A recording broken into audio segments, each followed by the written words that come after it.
Bom dia, meus irmãos, a paz do Senhor Jesus. Nessa manhã de terça-feira, o Senhor me colocou uma palavra de salvação no coração, para que eu refletisse e transmitisse para quem vai estar ouvindo. O apóstolo Paulo, na sua carta aos Romanos, no capítulo 1, ele vai dizer no versículo 16 que não se envergonha da mensagem de Deus, do Evangelho de Cristo. Aí ele fala o motivo, porque é o poder de Deus para a salvação de todo aquele que crê, primeiro do judeu e depois do grego, porque no Evangelho é revelada a justiça de Deus, uma justiça que do princípio ao fim é pela fé, como está escrito: o justo viverá pela fé. Nesse versículo a gente pode refletir em alguns pontos que Paulo vai dizer que não tem vergonha do Evangelho de Deus. E o Evangelho de Deus, a palavra Evangelho significa boas novas. Só que boas novas a gente entende que ela vem quando você está precisando de uma boa notícia, quando tudo está ruim. E é isso que estava acontecendo comigo e com você. Antes de Jesus se entregar na cruz para nos redimir, nós estávamos condenados à morte. O pecado ele entrou através de Adão e ele foi sendo transmitido de geração em geração. E o que restava para nós era a condenação eterna. Nós não tínhamos jeito. Se não fosse o antídoto para curar a doença do pecado, que é o sangue de Jesus, o Cordeiro de Deus que tira o pecado do mundo, nós estaríamos perdidos. E Paulo vai dizer que ele não tem vergonha dessa mensagem, porque essa mensagem é poder de Deus para salvar. E ele vai explicar que é pela fé. Jesus ele não quer saber quantas coisas boas você faz ou deixa de fazer para você ser salvo. Ele quer olhar para você e ele quer ver fé. Fé no sacrifício do Filho dele. Se você acreditar no seu coração que Jesus ele morreu e ressuscitou para que você tivesse vida, é o suficiente para que o poder de Deus se manifeste na sua vida, trazendo salvação. Só que muitos não recebem essa mensagem como deveria receber a mensagem do Evangelho. O Senhor Jesus ele vai ensinar através de parábolas. Uma parábola que ele fala do Evangelho, de semear, de propagar o Evangelho, é a parábola do semeador. A parábola do semeador, ele faz uma ilustração, como em outras parábolas, ele ilustra uma mensagem para que você entenda através daquela ilustração. E a ilustração que ele usa aqui é de um semeador que vai semear sementes. E essa semente é a semente da palavra de Deus, do Evangelho de Deus. Ele vai dizer assim, no capítulo 13, a partir do versículo 1, ele vai dizer: tendo Jesus saído de casa naquele dia, estava assentado junto ao mar.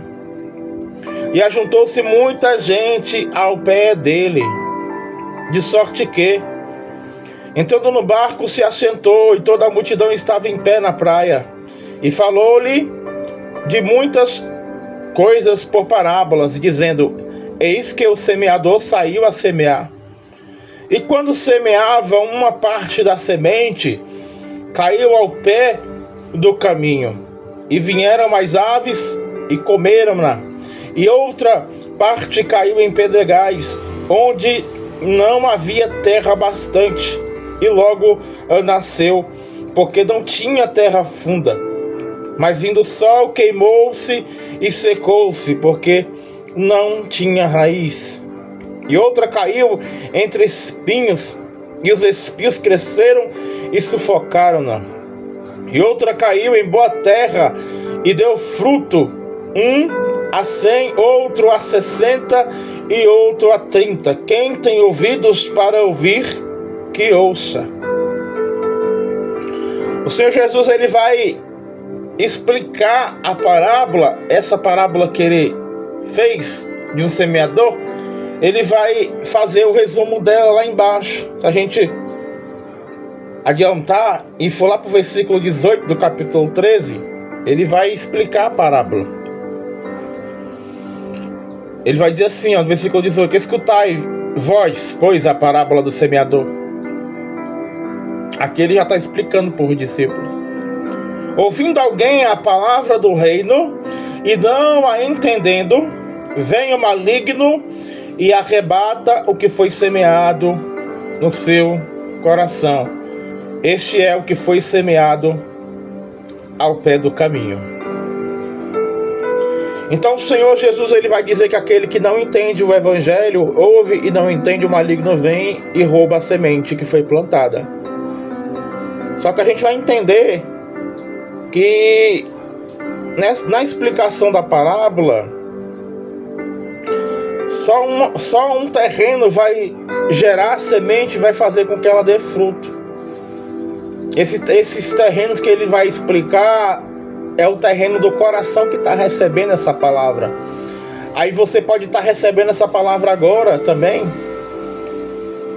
e se você não entender, mas não porque você não tem a condição de entender, o entendimento que a palavra vai transmitir aqui é a forma como você recebe a mensagem. Se você receber de qualquer forma, você não vai entender. E vai ter situações que vai trabalhar para tirar aquela semente, que é a semente da palavra de Deus. A primeira situação é quando você não dá atenção devida à palavra de Deus, ao evangelho de Deus. O maligno vem e toma o que foi semeado, o que está sendo semeado agora no seu coração. O segundo terreno, ele vai dizer: porém, o que foi semeado em pedregais é o que ouve a palavra e logo a recebe com alegria. Você já nota que no segundo terreno já teve uma aceitação diferente do evangelho. A pessoa que recebeu, já recebeu com alegria. E diferente da primeira, que só recebeu, que não deu atenção. Mas não tem raiz em si mesmo, antes é de pouca duração, e chegada a angústia e as perseguições por causa da palavra, logo se ofende. Aqui, meus irmãos, o segundo terreno, o segundo tipo de coração que recebe o evangelho, ele recebe com alegria, mas às vezes por falta de entrega, por falta de perseverança, quando vem as lutas, as tribulações, porque servir a Deus, carregar uma cruz, abandonar o que fazia, não é fácil para todo mundo, não é fácil para ninguém. Deixar o pecado, deixar uma vida promíscua, deixar de roubar, deixar de matar, deixar de prostituir, deixar de fazer o que seja de errado, não é fácil. Se você vive naquela vida há muito tempo, é mais fácil, é mais difícil ainda deixar o pecado para seguir a Jesus e carregar uma cruz. Então, se você não se dedicar, se você não se empenhar em receber a palavra com perseverança, as lutas, as perseguições por causa dessa palavra vão te tirar a semente do evangelho. Vão impedir que o evangelho frutifique no seu coração, na tua vida. Versículo 22, ele vai falar de outro terreno. Ele vai dizer: o que foi semeado entre espinhos é o que ouve a palavra, mas os cuidados deste mundo e a sedução das riquezas sufocam a palavra e fica infrutífera.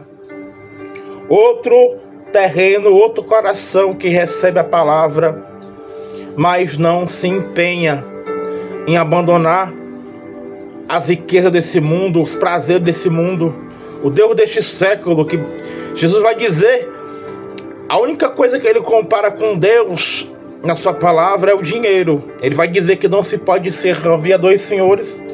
Ou você serve a Deus ou serve a Mamon, que é um Deus de prosperidade, que é o dinheiro, que é o Deus deste século.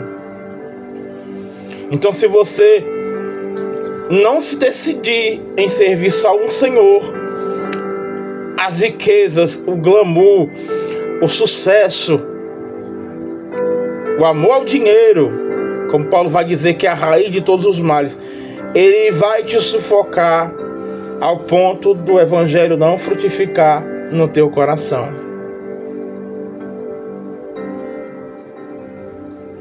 Aí no versículo 23, ele vai dizer do terreno bom, do coração bom, que se empenhou em receber a palavra com zelo, com amor.